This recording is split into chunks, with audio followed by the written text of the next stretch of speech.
Bienvenidos a nuestro segundo capítulo de esta miniserie de introducción a la acuarela llamada Agua en Movimiento. En este capítulo de hoy aprenderemos a hacer distintas formas de cielo, poder lograr la luz, los nubarrones, el movimiento, las manchas, pero también haremos algo súper entretenido que a mí me encanta y yo sé que a ti te encantará también. Descubriremos el fascinante mundo del color. ¿Estás listo para pintar? ¡Comencemos!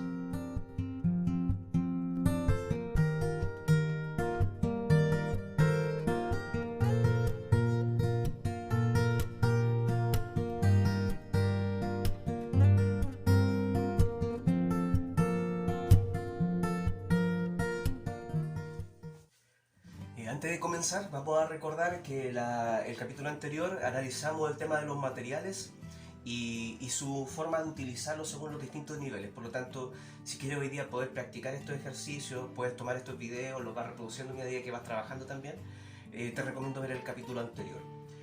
Para comenzar vamos a ver el tema del color, un tema súper entretenido, pero que debemos saber entenderlo y abordarlo. Cuando abordamos un tema tan fascinante, pero a la vez tan complejo porque hay tanta teoría, debemos hacernos la siguiente pregunta: ¿cómo un niño ve una flor? ¿Cómo un niño ve una planta? ¿Cómo un niño ve un animal?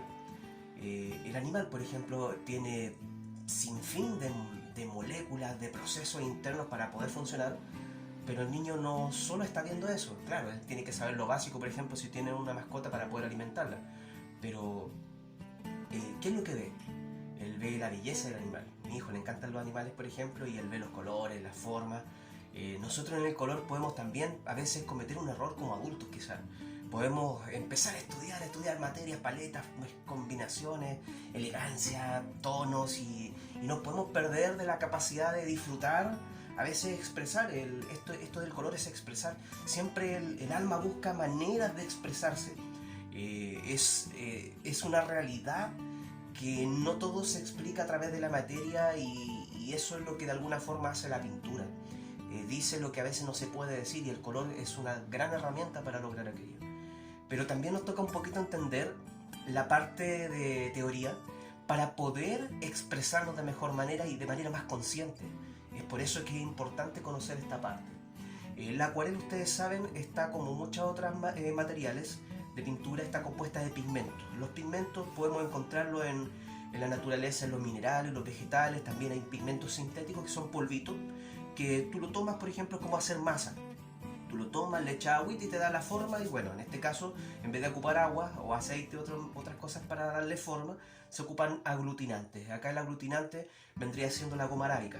Estos materiales son, como vimos ayer también, se disuelven con agua, pero aquí es importante entender también lo siguiente. En el aspecto de la acuarela es un color materia. Una vez un alumno me preguntaba: profesor, pero ¿cómo? Si yo he visto que en los videos que cuando uno mezcla los colores me da blanco. Y claro, él era pequeño y había visto que en este caso conocía los colores luz. Y nosotros trabajamos el color materia, donde si tú mezclas varios ya te queda algo oscuro y opaco. Por lo tanto, es importante igual conocer algunos aspectos básicos del color. Vamos a tratar de entender 3 dimensiones del color. Es parecido a la música. La música tiene un tiempo. Por ejemplo, la capacidad de cubrir el tiempo, en este caso te la da la capacidad de cubrir el papel con color. También tiene la música tiene notas, y van cambiando entre 7 notas. Bueno, en este caso vamos cambiando entre matices, entre distintos colores. La música también tiene un volumen. Hay volúmenes más agudos, brillantes también, y acá también es parecido al tema del tono de luz. Y así como también hay tonos más graves en la música, aquí también hay colores más oscuros, más lúgubres. Y te das cuenta que la música y el color tienen impactos muy fuertes y similares en el cerebro humano y en cómo nos sentimos. Por lo tanto, es importante entender estas 3 sensaciones. También esto nos va a ayudar a comprender cómo podemos llegar a conseguir un color que nos gusta, o estamos viendo un objeto y queremos reproducirlo lo más parecido con el color. Bueno, tenemos que saber llegar a ese color. Entonces vamos a entender 3 maneras de cambiar un color. Para eso, en esta imagen que estamos viendo a continuación, vemos 3 dimensiones. La primera dimensión es el matiz, que es simplemente un color. Tú tienes la rosa cromática y te vas moviendo de un lado hacia otro por distintos colores, o sea, por distintos matices, ¿ya? El segundo aspecto es la saturación. En la saturación es la capacidad de cubrir. Pero quiero que esto lo vamos haciendo de manera bien práctica a través de ejercicios. Por lo tanto, vamos a tomar al tiro los pinceles y vamos a comenzar a trabajar primero con el tema de los matices. Vamos a tomar, por ejemplo, vamos a tomar acá un magenta y vamos a hacer una pincelada, ¿ya? Siempre con el pañito en la mano, vamos a limpiar, tomamos una mezcla entre naranja y amarillo ocre y cambié el color, o sea, cambié el matiz. Vamos a pasar a un amarillo verdoso, amarillo limón verdoso, y tenemos acá otro matiz. Por lo tanto, te vas dando cuenta que los matices simplemente son colores distintos. Es un movimiento que no tiene que ver con cambiar la luz, con cambiar la cantidad de pintura que aplicamos, no tiene que ver con eso. Es simplemente cambiar de un color a otro. Y estos ejercicios son súper entretenidos porque nos dan una experiencia que todo artista necesita, todo ser humano necesita. A veces nosotros aislamos los conocimientos artísticos solamente a la gente que le gusta el arte. Y eso no está bien, porque siempre también le explico a mis alumnos que si tú tienes, por ejemplo, un equipo de amplificación, y el equipo de amplificación tiene cientos de funciones, tiene para conectarlo con USB, con Bluetooth, etc. Y tú solamente ocupas, por ejemplo, cassette, ya estoy inventando, estoy exagerando. Y resulta que, claro, tú vas a aprovecharlo, pero hasta cierto punto. Y hay cosas que no vas a poder hacer, pero se está perdiendo, porque eso está en el equipo. En el cerebro de cada ser humano está la capacidad de asociar estos conceptos, pero a veces tenemos que dedicarles tiempo para disfrutarlo también. Por lo tanto, hagamos que el arte sea algo que podamos compartir siempre la experiencia. A mí una de las cosas que más me ha llenado es poder compartir con un grupo en Keri. Acá en San Clemente hay un grupo en el campo que es de Keri, un grupo de señoras donde ellas comenzaron en edad, digamos, nunca ya habían pintado antes, muchas eran dueñas de casa, tenían una vida bastante distinta a la que llevan ahora, que comenzaron a pintar, y nos damos cuenta que el arte les cambió la vida. Bueno, eso es lo bonito que tiene el arte, es que nos permite alcanzar una experiencia de vida más completa, más feliz también, y de verdad que es una manera de disfrutar sobre todo, y el color bastante ayuda para eso. Entonces nos damos cuenta acá que al haber distintos colores tenemos distintos matices, simplemente nos movimos por una rosa cromática. Ahora, el otro aspecto que estábamos hablando era la saturación, y aquí entramos un poquito a veces cosas que confundimos. A veces dicen, no, un color está saturado porque es distinto a otro, y no tiene nada que ver, simplemente que el color está potente, está concentrado, tiene una buena capacidad de cubrir, como se le conoce en la pintura, digamos, industrial de casa.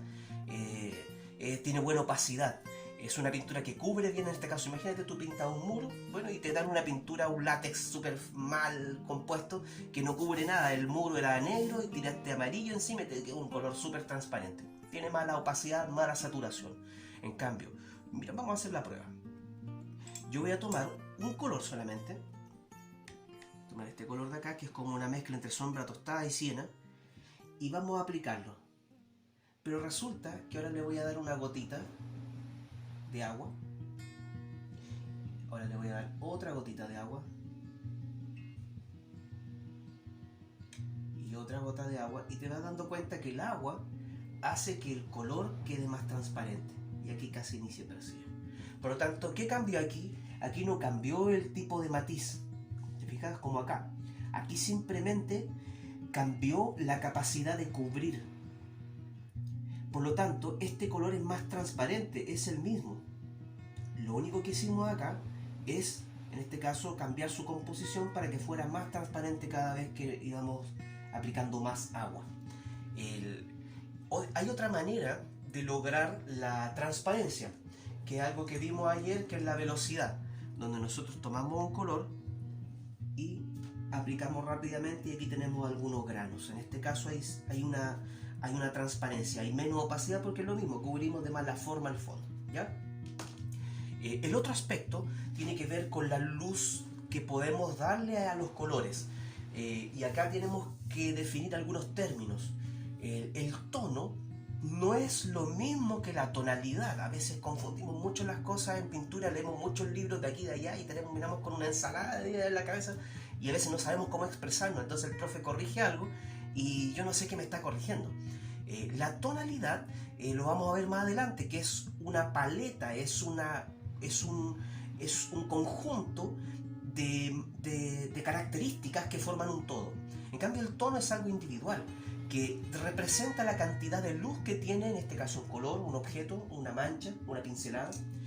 Por lo tanto, vamos a hacer lo siguiente. Vamos a trabajar con base un poquito de negro. Somos malos para ocupar el negro, ustedes saben que no es tan fácil ocupar el color negro. Y lo vamos a utilizar, acá por ejemplo tenemos el color negro. Pero, si yo mezclo el amarillo con el color negro, me da un color oscuro, me da un color opaco. Pero si yo tomo el amarillo y lo tuviera que mezclar con blanco, por ejemplo, y aquí viene algo entretenido, el papel es el blanco, y te fijas que a mayor cantidad que se ve el papel, queda más claro. Por lo tanto, aquí estamos hablando de tonos de luz. ¿Podemos oscurecerlo? Sí, podemos oscurecerlo de todas maneras. Ahora, cada color también tiene un valor lumínico. Tú puedes hacer este ejercicio y puedes tomar, por ejemplo, este color, puedes sacar una fotografía en blanco y negro e ir percibiendo cuánta luz te aporta cada color. Este ejercicio yo se lo recomiendo bastante a mis alumnos de pintar. Al principio, por ejemplo, lo hago pintar con tintas chinas, tintas de timbre, a un puro tono, para que vayan comprendiendo la capacidad, vayan adquiriendo la capacidad de percibir el tono de luz. Acá te vas fijando que hay una transición no solo de colores, sino una transición de luces. A medida que van acercándose para acá, se van oscureciendo. Y eso es lo que nosotros tenemos que aprender a controlar, el tema de las luces en el color.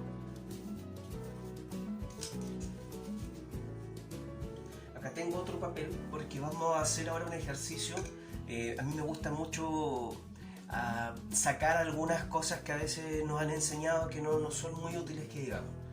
Ustedes saben que los libros de teoría del color están llenos de conceptos con paletas, con rosas cromáticas que no son las más apropiadas muchas veces para definir las teorías del color, porque se basan en una rosa cromática que da por sentado que el amarillo, el azul y el rojo son los colores primarios, y ahí tenemos un grave problema. Vamos a hacer un ejercicio para mostrar que esos tres colores no son ni por si acaso los colores primarios. ¿Cuál es el principio para definir un color primario o color fundamental, como se le conoce? El color primario es un color que no se puede componer mezclando dos colores. O sea, no podemos lograr un color primario a través de las mezclas. Ese color primario viene a través de un pigmento, y mezclando entre dos primarios vamos consiguiendo secundario, después terciario, y así vamos consiguiendo más. Pero hagamos la prueba con un azul. Si yo tuviera, por ejemplo, y digo, ya, el azul es un color primario, pero resulta que yo mezclando dos colores llego a conseguir el azul, entonces el azul no es primario. Vamos a tomar el magenta un poquito acá. Vamos a tomar una manchita de magenta. Es un magenta un poquito fuerte, un poquito luminoso. Y vamos a tomar un poco de cerúleo. Y charán, acabo de mezclar. Vamos a aplicar un poquito más de acá. Y consigo el azul. ¿Fijan? Ahora, fíjense bien acá. No es el mismo que el de acá. Se fijan que hay un pequeño cambio.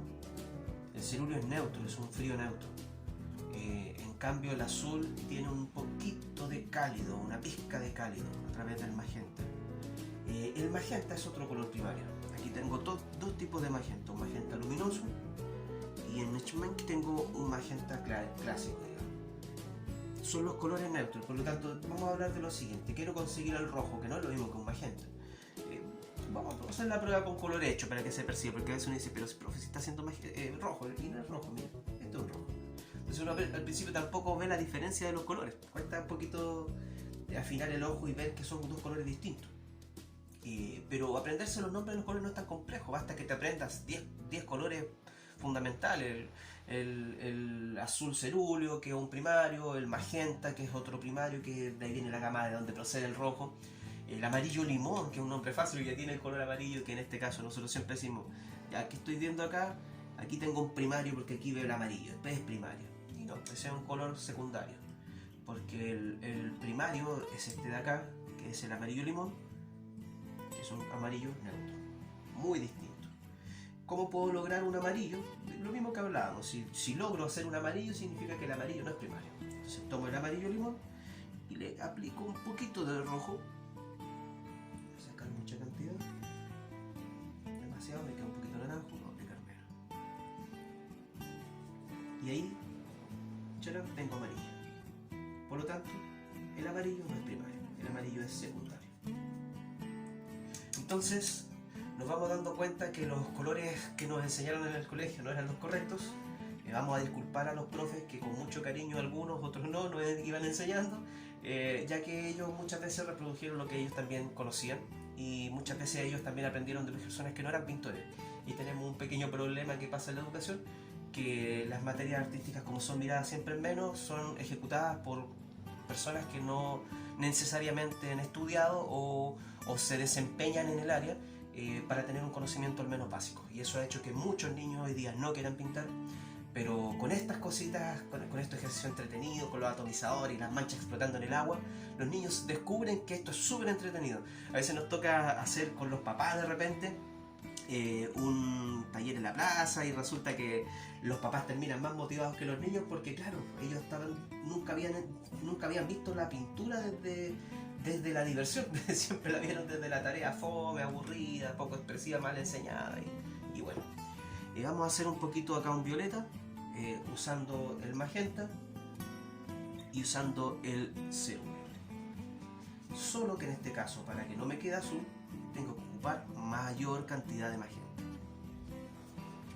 Y ahí nos estamos acercando al violeta.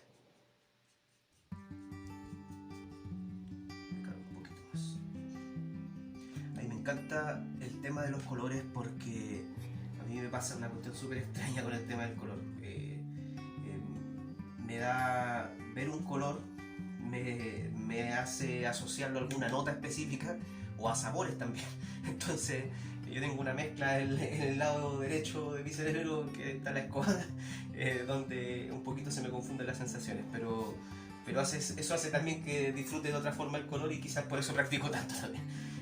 Pero te vas a dar cuenta que la práctica del color te va a dar la capacidad de percibir también. Por ejemplo, estamos usando colores quizás chillones para un pintor que lleva tiempo, es como raro ocupar esto, pero vamos a hablar un poquito más adelante acerca de las paletas, que yo voy a ir haciendo cápsulas más adelante después de esta miniserie en Pinta Fácil, que es otro programa que hacemos, donde voy a ir explicando cómo componer una buena paleta, un ejercicio que le va a servir a muchos diseñadores, estudiantes de arquitectura. Es muy efectivo el poder trabajar con una buena paleta. Aquí estamos ocupando un color ya más terciario y se fijan que este es un color más terroso, más sucio, parece más sucio, pero trabajado en distintos grados de luz, cobra una elegancia súper entretenida y ahí vamos entrando un poquito lo que es como un pequeño adelanto. Ahí ya se fijan que tenemos otra función. Esto no es feo por tener simplemente menos saturación, menos limpieza, menos pureza de pigmentos, pero tenemos que saber mezclarlo, tenemos que saber ocuparlo. Esta cápsula no es la clase de hoy, pero le voy a dar un pequeño tips que es como un adelanto a lo que se viene. Miren lo que vamos a hacer acá. Vamos a ocupar una agüita pura, vamos a tomar un gris y al centro del gris vamos a aplicar un color. El color amarillo, una mezcla entre amarillo cambio, ocre y amarillo limón. Y fíjense cómo aquí se aprecia la fuerza del color, pero también se ve cierta elegancia en los tonos, y esa es por la capacidad que tiene el gris de incluso empujar al color hacia otros colores. Siempre cuando quieran hacer un cuadro bueno, trata de usar una escala de grises y de repente un color potente, un calipso, un rojo, hay colores bien potentes y entonces estás logrando un contraste también por saturación, que aquí tienes nada de saturación casi, estamos hablando de muy poco color, más que nada nos pasamos al tema del tono de luz y aquí mucha potencia del color, ¿ya? Vamos a pasar a la otra etapa. Bien, en esta etapa vamos a analizar el color de manera grupal.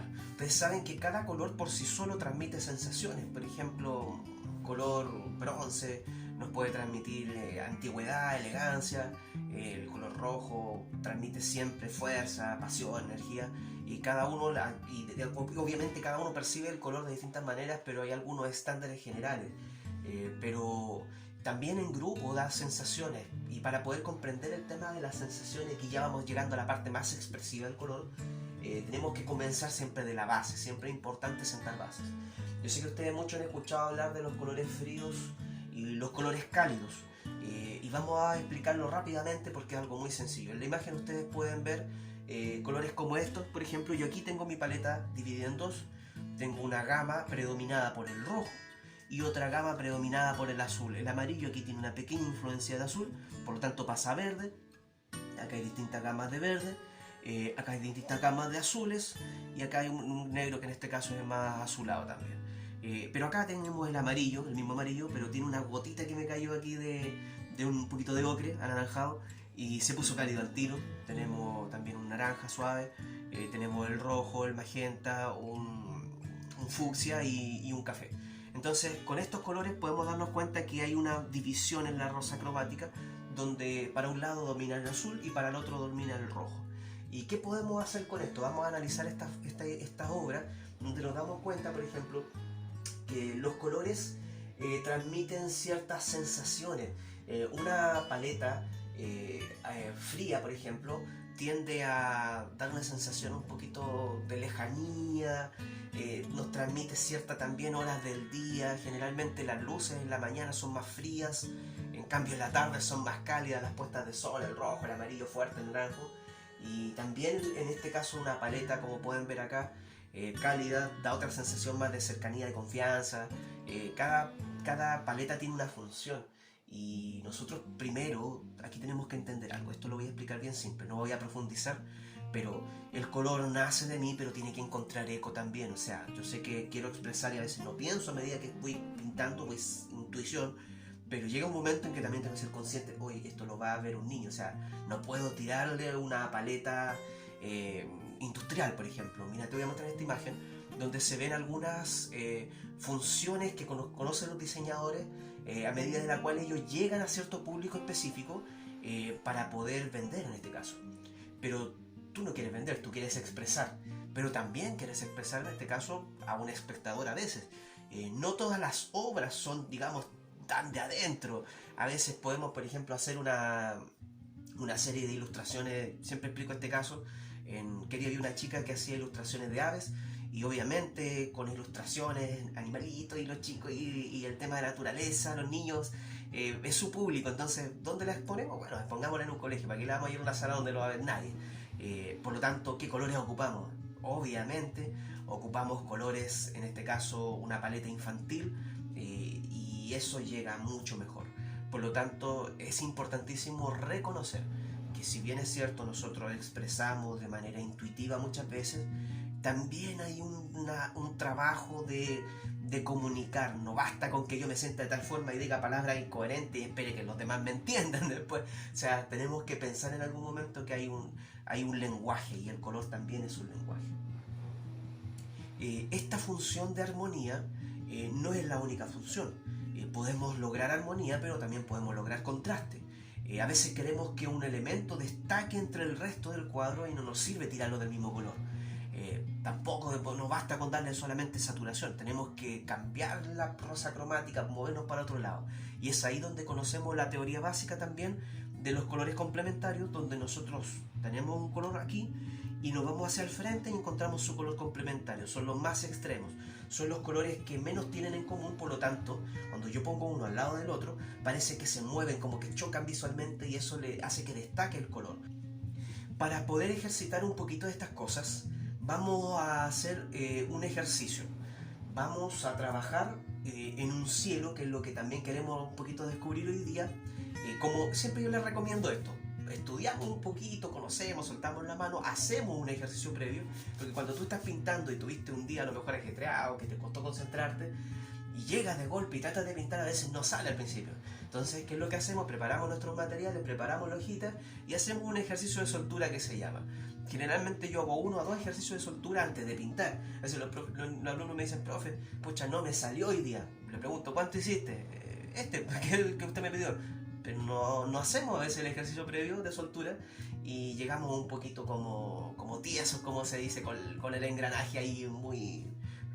No llegamos a sentirnos cómodos. Bien, una vez que hemos mojado el papel, vamos a ir trabajando algunas zonas cálidas cerca del horizonte, y a medida que se aleja del horizonte hacia arriba, el cielo nos va a quedar un poquito más frío. Y como siempre vemos, vamos a trabajar el tema de la inclinación. Nunca trabajamos de plano, a menos que estemos haciendo una obra en seco, eso hay que hacer la diferencia. Si trabajamos en seco, no hay problema, pero estamos trabajando la acuarela como se debiera trabajar normalmente, no como ilustración, sino como una técnica de procesos que nos transmiten ciertas sensaciones que otras técnicas no nos transmiten. Eso es lo que lo diferencia. A veces nosotros podemos hacer con rotuladores, un par de marcadores, algunas cositas, y parece que estuviéramos haciendo ilustración, pero realmente no estamos mostrando lo que la técnica de la acuarela nos pide, que es la abstracción, que es la transparencia, la luminosidad, las transiciones de un plano a otro, la fuerza de los colores, la fuerza de las manchas en movimiento, y para eso tiene que haber harta agua, por lo tanto mojamos bastante. Vamos a tomar nuestro pincel y vamos a aplicar, como dijimos, algunos colores cálidos cerca del horizonte. No nos vamos a poner tan chillones hoy día, no quiero usar tanto la cantidad de amarillo limón, ya que no es un color que me guste demasiado. Cada uno siempre, como decíamos, tiene alguna paleta específica. Vamos a reforzar un poquito más acá la cantidad de color. Cada uno tiene una paleta y en esa búsqueda de paleta, ¿cómo encontramos nuestra propia paleta? Bueno, para eso tienes que ejercitar bastante, y eso es lo entretenido. Lo bueno acá es que el ejercicio es parte de un disfrute y no solamente de una tarea que tú te vas a poner como una meta, estar ensayando solo para aprender. Acá vamos subiendo de a poquito entonces los cálidos, pero aquí paso a limpiar el pincel y me cambio ya a la otra paleta, en este caso una paleta más fría, mezclando un poquito cerúleo, un azul cobalto, vamos a tomar un poquito de fucsia para hacer un violeta, y vamos a aplicar. A medida que vamos bajando te das cuenta que va desapareciendo, y qué sencillo resulta ser. Pero cuando resulta sencillo es cuando ocupamos la cantidad suficiente de agua, de cantidad suficiente de pintura, con un pincel que tenga capacidad de carga de agua, ahí resulta sencillo. Ahora que tenemos nuestro papel seco, vamos a ir haciendo algunos efectos de distancia sobre todo. Aquí es importante, como hablábamos al principio, ir diferenciando la forma de aplicar el color. Vamos a comenzar, aquí yo te recomiendo lo siguiente. Con una pinceleta ancha vamos a refrescar un poquito, siempre sin repasar rápidamente. Pasamos casi sin tocar, esto es como rozar el papel, prácticamente, para no sacarle pigmento. Y vamos a comenzar con lo que está más lejos, a través de nubes que se van perdiendo, que tienen... podemos jugar con la fuerza de las luces, pero no tanto con la fuerza del color a la distancia. Vamos a inclinar un poquito la paleta hacia los fríos, dando algunos manchones. Aquí esto es importante, te fijas cómo está humedecido el papel y yo estoy cargando pintura disuelta. La cantidad de pigmento que tengo en el pincel no es mucha, por lo tanto obviamente se va a tender a alejar un poquito, pero voy a tratar de dejar despejar esta zona que está bastante cálida para dar como la distancia más profunda en la obra. Estos nubarrones que van apareciendo tienen que ser aplicados siempre en humedad. Te fijas que la cantidad de humedad que tengo en este momento en el papel es bastante. Y no debemos confiarnos de que el papel está fresco mucho rato tampoco. Tenemos que ir avanzando rápidamente, pero no sin repasar mucho. Te fijas que la mancha se forma sola. Y aquí vamos dando un poquito de fuerza también, lo que hablábamos, no mucha saturación, no mucha intensidad de color, pero sí un poquito de fuerza. Recuperamos con el paño, ¿cierto? Y vamos sacando algunas cantidades que a lo mejor pudimos exagerar. Aquí yo exagero un poquito para luego distribuir.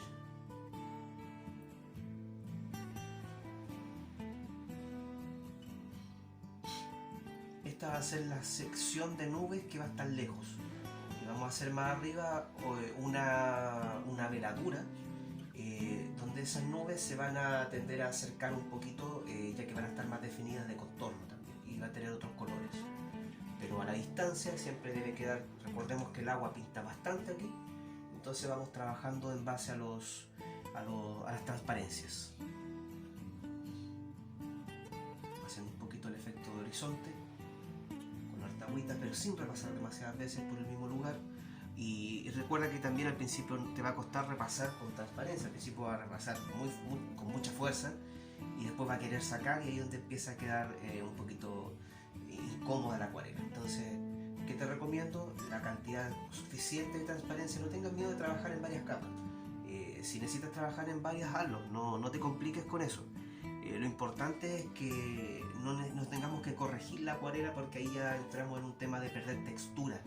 Y como te decía ayer, la textura uno al principio no lo ve, pero es algo que está ahí presente. Y que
tenemos entonces un punto de profundidad acá, donde se van las líneas, se van juntando esas líneas hacia acá, hacia abajo.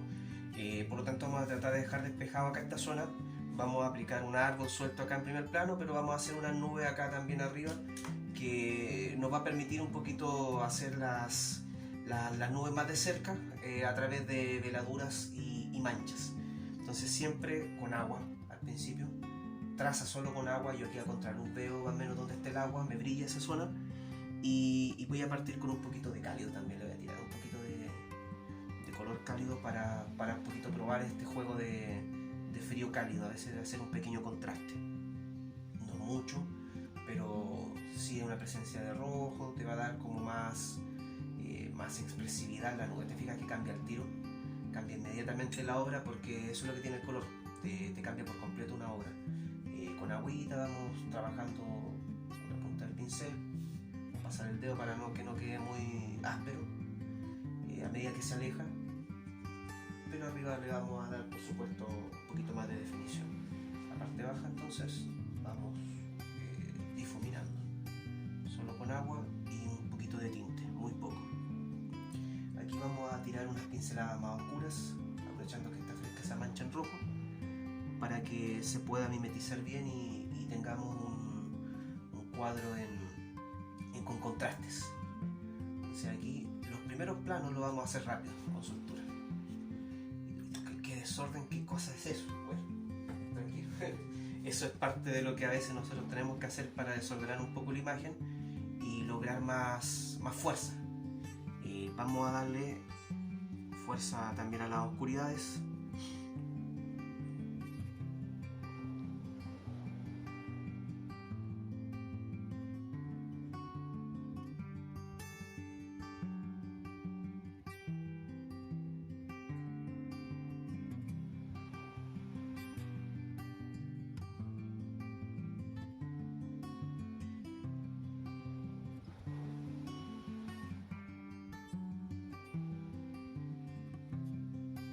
Y ahora nos vamos con el primer plano. Vamos a hacer un poquito de verde musgo.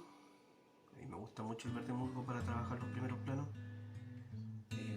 porque permite aplicar tono, fuerza de color, y además si le aplicamos un poquito de amarillo ocre nos queda un color bastante elegante, que aporta más definición, pero siempre también en el plano de la abstracción. Entonces eso es lo que tenemos que tener cuidado. A veces definimos y a veces mojamos y terminamos en la nada. Estamos haciendo aquí un ambiente de bruma, por lo tanto aquí el pincel va solo con agua por abajo.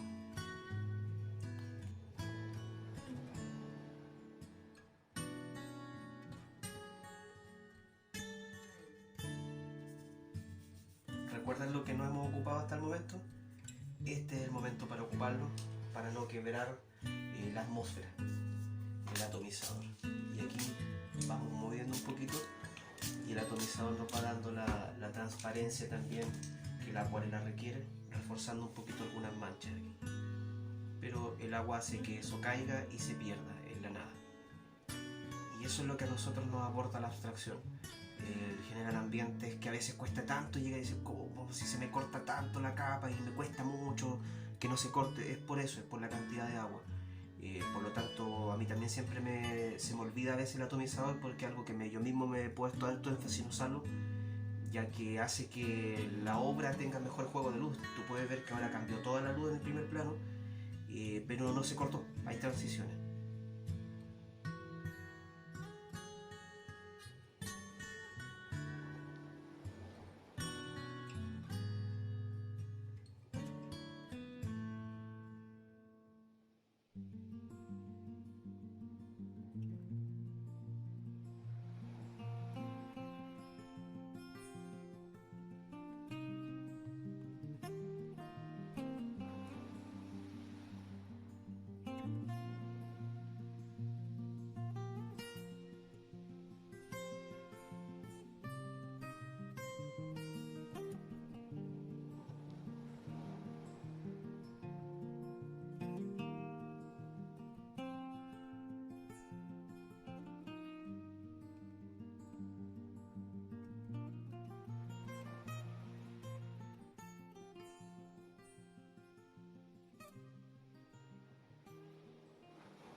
Bien, ahora vamos a comenzar con la interpretación como tal de hoy, y para eso tenemos una fotografía de Susana Villar, quien retrató un bote de las costas de Curanipe. Es una fotografía que nos permite percibir claramente un fondo en tonalidades frías, con harta luminosidad y un centro de interés bien marcado en una diagonal de movimiento bastante interesante y con bastante saturación también, lo cual nos va a facilitar la interpretación. Entonces, como siempre, ahora tenemos el boceto armado para ir avanzando rápidamente. Ustedes se acuerdan al principio, el boceto debe ser solo algunos apuntes, no todos los detalles, indicando la ubicación, la dirección y un poquito la proporción de ancho por alto, que tenga relación. Pero es una interpretación, por lo tanto, el dibujo siempre pasa a segundo plano al momento de pintar. Lo tenemos considerado solo de reojo, como se dice.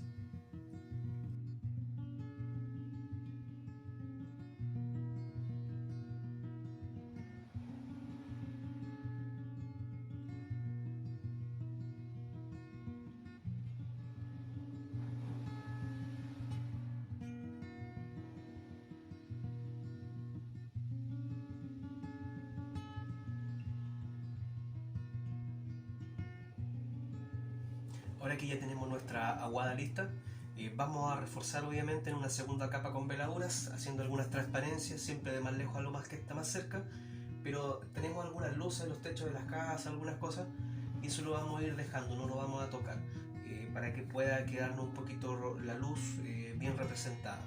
Y en el caso del cielo, vamos a hacer un pequeño lado de nube, algo poco, porque no queremos matar la luz, que está muy interesante, pero también queremos tocar un poquito el tema de las nubes, de los cielos y hacer algo suave.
Ahora que tenemos ya más o menos avanzado con el fondo, nos vamos con el centro de interés y al finalizar hacemos los efectos de reflejo.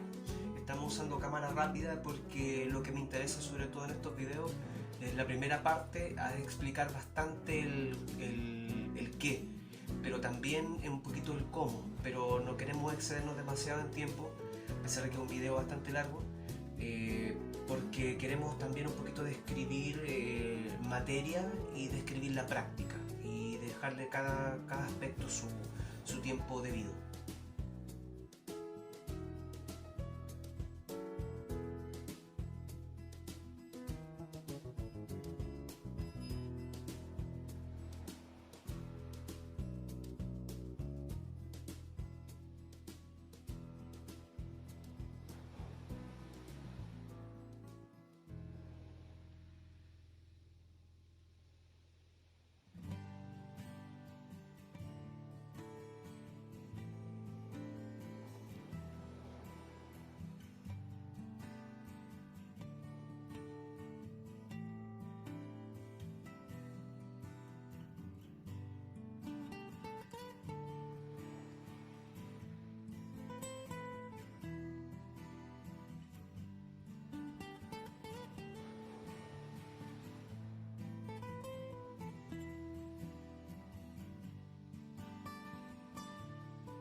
Como vimos, el uso del color no es algo tan complejo, tampoco es tan difícil hacer la síntesis, la abstracción. Es importante ocupar harta cantidad de agua. Te doy un consejo: nunca avances solo pintando. Ejercita las mezclas de colores. Hazte unas preguntas, por ejemplo, ¿qué te transmite el color? O con qué paleta funciona mejor ese color que tiene. Te invito para que el próximo capítulo hagamos un recorrido al pasado por el ramal. No dudes en compartir estos videos y por supuesto ponerlos en práctica. Nos vemos en el próximo capítulo.